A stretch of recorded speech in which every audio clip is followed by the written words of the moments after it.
Hey YouTube, it's Tracy from Entrepreneur Girl, and today is Tracy's Tuesday Tips, and we are going to be talking about private labeling, which is so great because so many people have been asking me about my experience with private label. I just wasn't ready to talk about it.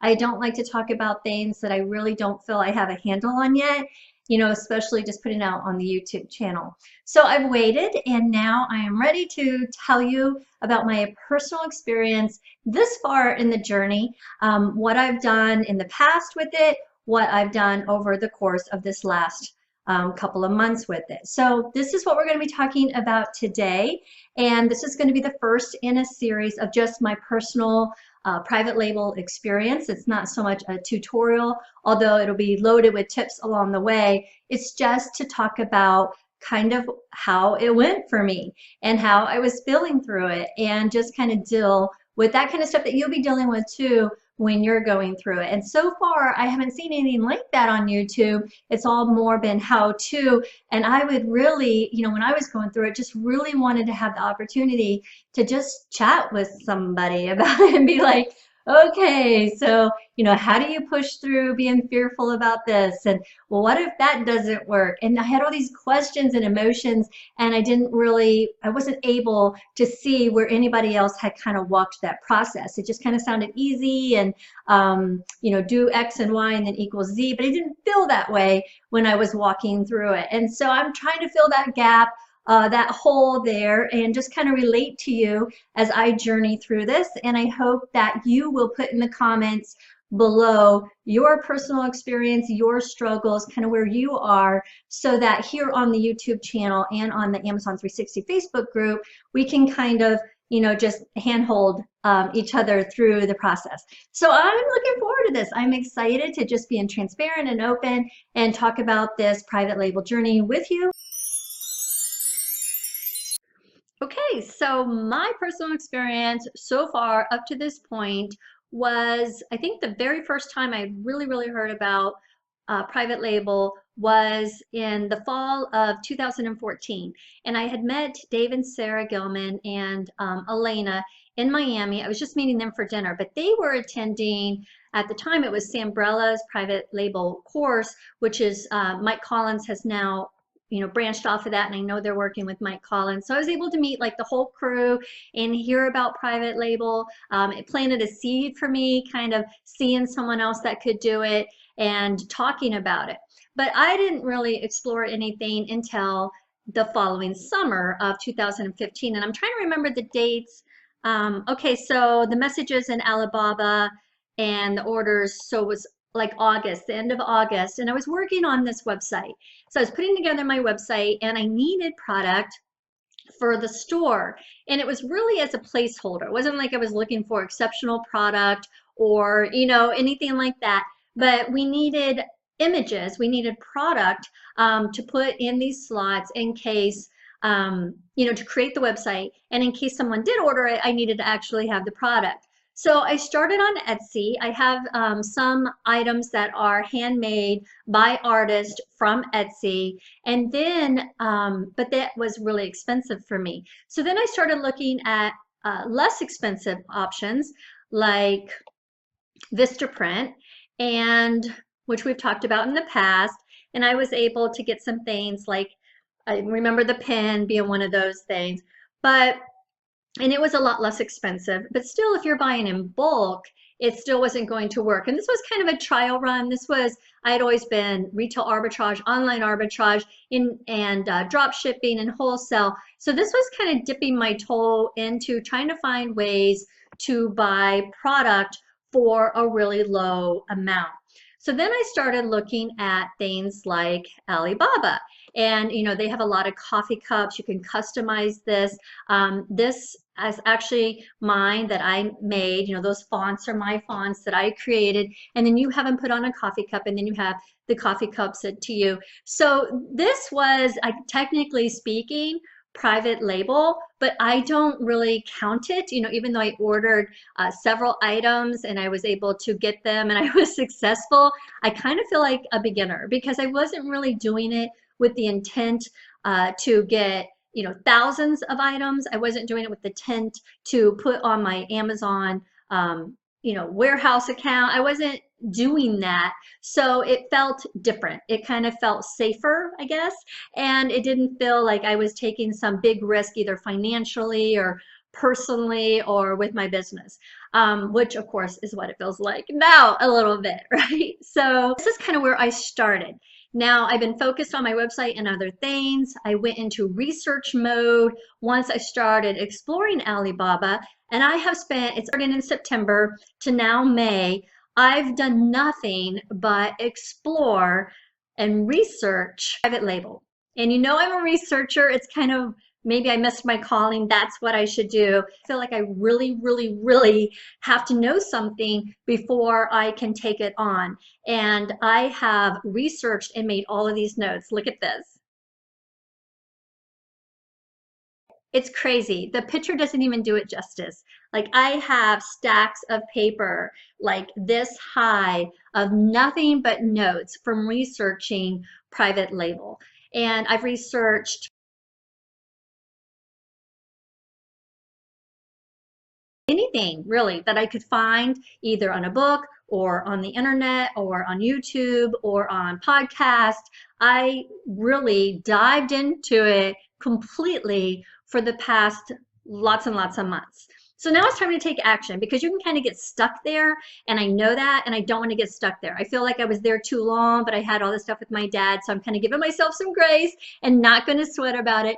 But I don't want to get stuck there. I want to move forward now. I want to take action. Now I'm finally taking the plunge with 3 products. And while I won't be able to show you the exact products that I'm using for obvious reasons, I will be able to show you my personal experience throughout the whole process, which is much the same way, we do with our stock trading series videos that we are doing Thursday, this coming Thursday, a couple days from now. We're going to have number 2 in that. And it's kind of like the same type of style. I'm going to be doing it alongside you. We can journey it together. I'm going to be talking about the pros and cons, the bumps along the way, the emotions that come with it. And I'm going to try to guide you the best that I can throughout the whole process. Okay, we've talked about private label in other conversations before, and it's kind of a natural progression. I think, first we might start with garage sales, and then we might progress to thrift stores, and then we go to, retail arbitrage, and then we go to online arbitrage. And this is just kind of what, we do as sellers most times. Not everybody follows this, but, it just kind of seems to be the norm. Then you go into, bigger things. You're taking on a little bit more risk, and you might be doing wholesale or drop ship, and then eventually we get to private label, which I'm going to abbreviate with the PL. And so this is kind of the progression I took. I like this progression because you kind of get your feet wet here with the garage sales and the thrift stores, very low risk. You can turn around and have a garage sale and get your money back. So there's not a lot of risk here. And then as you're starting to learn the platforms, whether eBay or Amazon or Etsy or whatever you're using with e-commerce, then you start to spend a little bit more money, take on a little bit more product. And then sourcing typically becomes an issue. You can't really scale it up. You want to, I guess you ceiling, you max out, and you want to keep increasing your monthly income. That's the whole goal, is to make more and more money every month. And so then you start looking for other sources.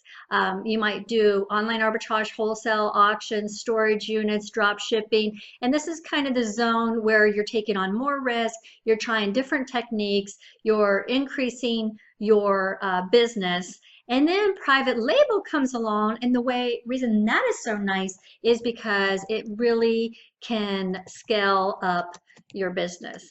And so that's why I've taken it on, because I'm done sourcing every day. I didn't want to buy a job. I wanted to, create a lifestyle. So I definitely want the freedom that comes with private label. And that is why I started researching it to begin with. Okay, so what is it? If you're watching this and you have no clue what I'm talking about, basically what private label is that you are actually buying products direct from the manufacturer. In our case, we're going to be talking about Alibaba. In our case, we're going to be utilizing Alibaba. And then you place your own logo or branding on the package, and they send it to you or they send it to Amazon. And you've kind of have your own product, right? You have the buy box 100% of the time because it has only your name, your logo. Since the manufacturer is already making these products, you don't have to do any designing or inventing yourself. You can pay someone to come up with a logo and label for you, and then you are set to go. Now, we've talked about using canva.com. We've talked about utilizing virtual assistants or through Upwork, and we've talked about Fiverr or 5RR.com, where those are types of services that can do this for you. So it's pretty cool when you think about it, right? This business model is a little different from what you might be familiar with the Amazon business, but it's totally cool. What has happened so far for me? Well, I told you kind of the private label time frame that I've experienced so far.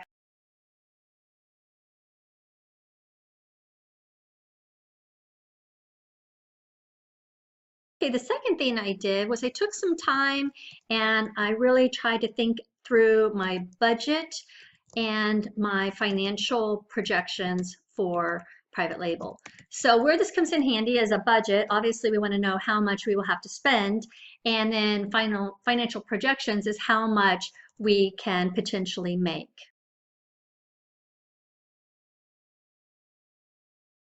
I knew how much it was going to take, then I had to actually secure the financing. So maybe you have the cash sitting out at home, maybe you need to get a line of credit, or you're going to use credit cards. I'm not advocating anyway.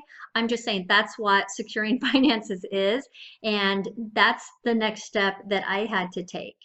Is I wanted to make sure that I had my business accounts and all of that in line. Okay, the next thing I did was I took notes. You saw lots and lots of notes from people already doing it.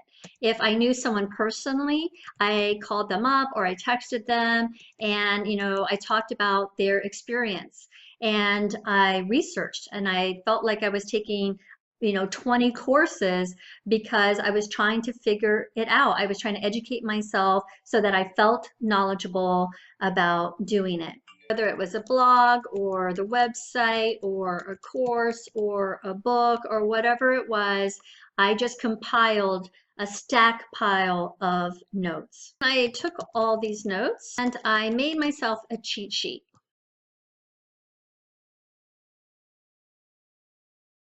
Cheat sheet was basically a step-by-step outline that simplified the process for me, kind of told me do this, then do that, then do this. And because of all the research, I felt like if I did this step-by-step outline that I would be successful. All I needed to do was just stick my nose to the grindstone and keep on keeping on and do this. So it took me a while to take those notes and to compile this cheat sheet, but I know that it would be useful for me, for forever until I don't need it any longer. Okay, once I did that, then I needed some accountability. And we talk about accountability a lot. That's why we're trying to do in the comments here. We do it through the YouTube videos here and also in the Amazon 360 group. But I needed to get a group of people that were kind of at the same stage as me. And we were going to go through this process together. And I did that. And that gave us kind of a sounding board, like, well, what do you think about this?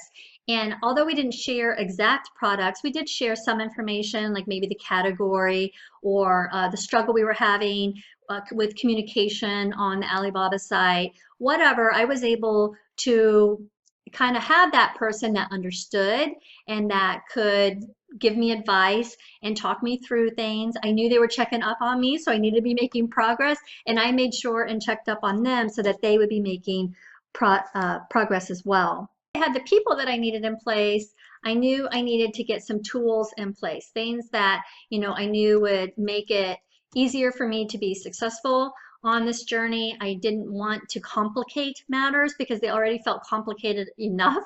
So I chose some tools carefully. You could spend a lot of money on tools, right? And I didn't want to do that. I wanted to spend as much money as I could on product not tools. But I know tools are necessary if I want to be successful and I don't want to cut myself short. So I tried to balance it. I got tools that I felt were vital, and I left some tools on the table. I didn't mess with them.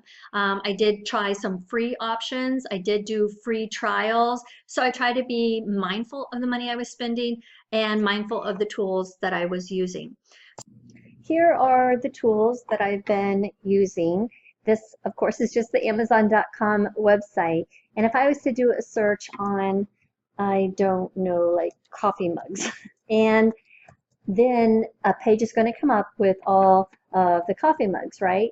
And I can click on my Unicorn Smasher Chrome extension right here, and this is what comes up. Unicorn Smasher is free. I did a video on it in the past if you wanted to look it up. I'll try to put a link to it below so that you can just click on it for ease. But what it gives you is a name of each product. You can kind of scroll and see what it is, and then the brand, how many sellers are selling it, any variations they have, like color or size, price, the category that's being sold in, and then the important stuff like the rank and the estimated sales for month and how much revenue that they're making for month, and then how many reviews, how competitive is it, and the rating for the listings, and if it's FBA or Amazon selling it. And so this is great information, and like I said, it's free. It's not quite as fancy as the Jungle Scout Chrome app, but I am using this one because it's free. And it pretty much, it's very comparable, I think. It just doesn't have quite all the bells and whistles. So you might want to check this out, but this is a useful tool. But I do recommend Jungle Scout, and you can utilize all of these things for just a $69 flat free. The Chrome extension is more, like I mentioned. But I have an affiliate link for Jungle Scout. I'll put that down below. If you do choose to use it, then please, click on that and use that affiliate link, because it does give me a little kickback and I can like get a cup of coffee or something. So that would be nice. But this here is one of the things that I've been really using, because I'm not interested in all these categories. I don't want to do camera or cell phones or computers or electronics. Too many parts, too much liability. I'm just want categories that I'm more comfortable with, like kitchen and dining, or home improvement, home and kitchen, home and garden, sports outdoors, toys, any of these I would be interested in. And then I can set my price parameters and like the net profit that I want to make, the rank, say I want a certain rank or a certain monthly revenue. And I can click through all of these, and then if I want it to be a standard size and the FBA, and then I can filter the whole database. And I didn't set a lot of parameters, but I could really get specific and say, I'm only looking for these things. And I love, love, love that, because it saves me a ton of time.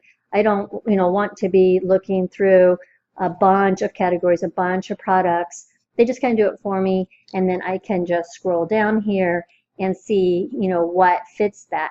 And then if I click on this, it'll actually, give me additional information on that. And I can save it to, I can view the Amazon page. I can save it to my tracker. I can, update it if it's been a while. I'm loving Jungle Scout. And copy this ASIN number. Okay, here it is. And then I can go to CamelCamel, and I can paste that number, and it will give me the data for this. And this is, a history of this coffee mug to see that the rank is going down. So this is stuff I can use to, figure out if I'm interested in this product. I can do the same with using that same ASIN number. Actually, if I wanted to add it to my product tracker here, I can just copy and paste here as well. Google Trends is something that I also use. Like if I wanted to see the trend for coffee mugs, I could do that here and say I wanted to compare it to water bottles. Maybe that was another product I was considering. Okay, and we know Yeti's really popular, so I'll just put that in here to kind of give you a show demonstration.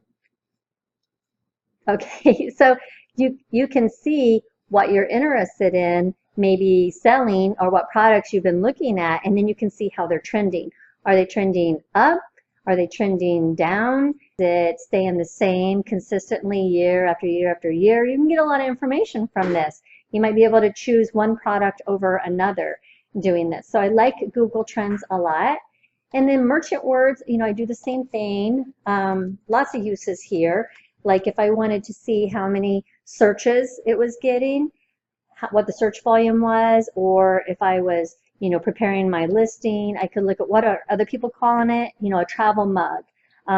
These are all things that I could be like, okay, I can use that. You may use totally different tools. I'm just showing you what I've been using to do this preliminary research and kind of, make sure I had my tools in place and my people in place and my finances in place and everything that we've been talking about. Okay, so how am I feeling so far at this point? So we're talking about the emotions of it, and it's hard to talk about just business and money and not include the person and, our thoughts and how we're feeling. So I say my first feeling is probably being overwhelmed. There's so much information out there from so many people, and it's just, kind of overwhelming to think about.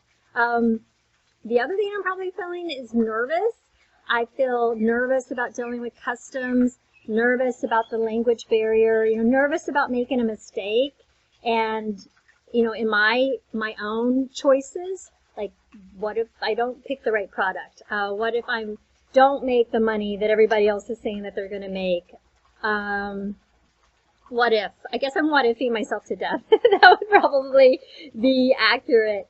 But I'm also excited. At this point, I feel excited at the possibility. I know it's a very viable option.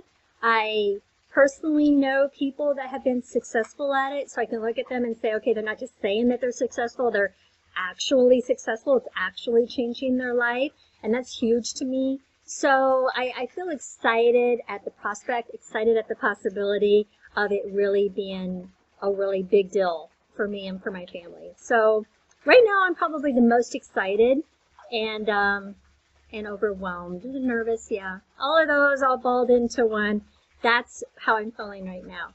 So looking at the time, this has been pretty kind of a lengthy video already. So I think we're going to leave it for next video about how I started into my product selection and what I found so far on choosing my first 3 products.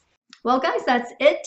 I hope it was helpful to you. If it was, please thumbs up below. Like I said, leave comments about where you are in your experience, and I will see you on Thursday for our next stock trading video. Until then, bye guys.